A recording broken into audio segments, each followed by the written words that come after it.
भाजपचे राज्याचे कार्यकारी अध्यक्ष रवींद्र चव्हाण यांनी संजय राऊत यांना जोरदार प्रत्युत्तर दिलंय।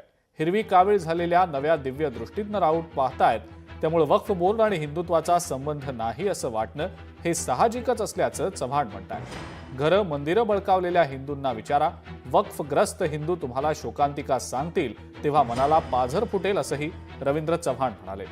तुमचा पक्ष काँग्रेसच्या पाठिंब्यावरच मांडगुळ झालाय, तेव्हा मालकीणबाईंच्या सासूबाईंचं कोड कौतुक सुरू राहू देत असं म्हणत त्यांनी सोनिया गांधी आणि इंदिरा गांधींचं नाव न घेता चांगलाच टोला लगावलाय।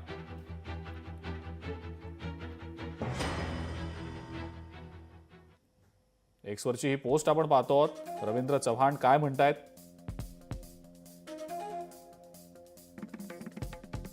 वक्फ बोर्ड आणि हिंदुत्वाचा संबंध नाही असं वाटणं साहजिक असल्याचं रवींद्र चव्हाण म्हणतायत। राऊतांवर हल्लाबोल त्यांनी केलेला आहे, मात्र घरं आणि मंदिरं बळकावलेल्या हिंदूंना विचारा असं आवाहन ते करतायत। वक्फग्रस्त हिंदू तुम्हाला शोकांतिका सांगतील तेव्हा मनाला पाझर फुटेल असं सुद्धा रवींद्र चव्हाणांनी टीका करत म्हटलेलं आहे।